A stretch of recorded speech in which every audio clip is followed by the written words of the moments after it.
buenos días. Mi nombre es Ramiro Bancil de la Asociación SOTSIL, miembro de la Mesa Indígena de Cambio Climático.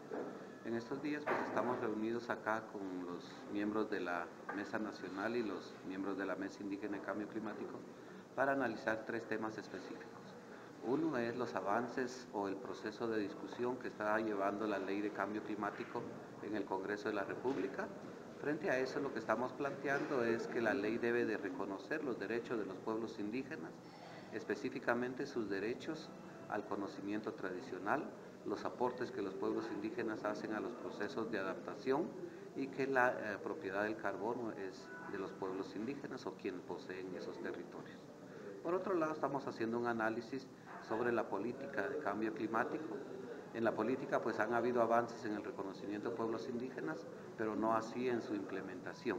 La propuesta es hacer puntos concretos sobre cómo debería el Estado de Guatemala implementar esa política relacionada a pueblos indígenas.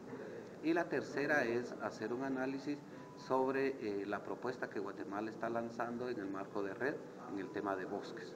Aquí estamos planteando que los pueblos indígenas deben de tener una participación plena y efectiva, que se debe de desarrollar el proceso del consentimiento previo, libre e informado, que esta estrategia nacional de bosques debe de tener, en primer momento, toda una propuesta sobre salvaguardas indígenas que puedan asegurar la implementación de los derechos indígenas y que estas políticas no dañen negativamente a los pueblos indígenas. Estos tres temas están muy ligados al tema de cambio climático, al tema de la vulnerabilidad, al tema del desarrollo, y es por eso que los pueblos indígenas estamos planteando que es necesario y urgente que puedan haber políticas interculturales en este país. Es necesario, digamos, que estas políticas se analicen desde el punto de vista de los derechos de los pueblos indígenas.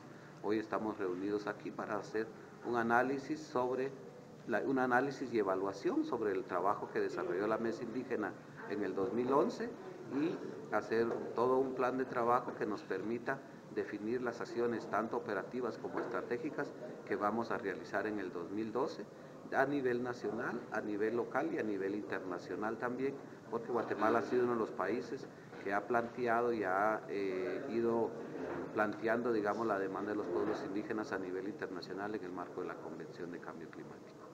¿Cuál es la importancia que revierte este tipo de reuniones y acciones que ustedes están tomando y llevando a cabo?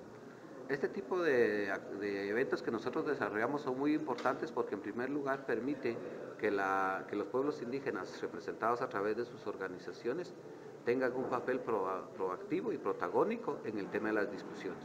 Por otro lado, nos permite, digamos, también poder socializar las acciones que se están realizando, y acá va a salir un plan de trabajo que nos permita decir qué acciones hay que desarrollar a nivel de las comunidades, a nivel de las regiones, a nivel nacional y a nivel internacional. ¿Este tipo de propuestas serán elevadas a algún órgano internacional, así como al gobierno de la República? Sí, las propuestas que nosotros vamos a emitir van dirigidas en el ámbito nacional específicamente a lo que es el Ministerio de Ambiente y Recursos Naturales, en este caso también al grupo interagencial que está conformado por el MARN, el INAV, el CONAP y el MAGA. Por otro lado, en el tema de las leyes, pues lógicamente va a ser canalizado al Congreso de la República, específicamente cuando sea instalada la Comisión de Recursos Naturales y Medio Ambiente. En el tema internacional se va a lanzar, digamos, estas propuestas a lo que es la Convención Marco de Naciones Unidas sobre Cambio Climático y a lo que es el Fondo Cooperativo de Carbono, que es los que están dando seguimiento y los que de alguna otra manera esperan propuestas de los pueblos indígenas, en este caso para Guatemala. Para finalizar, quisiéramos preguntarle la situación actual de Guatemala ante el cambio climático, ¿cuál es? Lamentablemente fuimos catalogados el año pasado por la Convención Marco como dentro de los 10 países más vulnerables a nivel del mundo. Ocupamos un puesto que lamentablemente hay que atenderlo.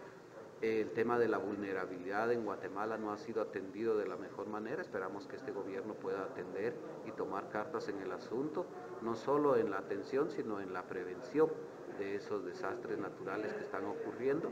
Y para eso los pueblos indígenas planteamos que nuestros conocimientos pueden ser una alternativa para minimizar esos impactos a nivel del país.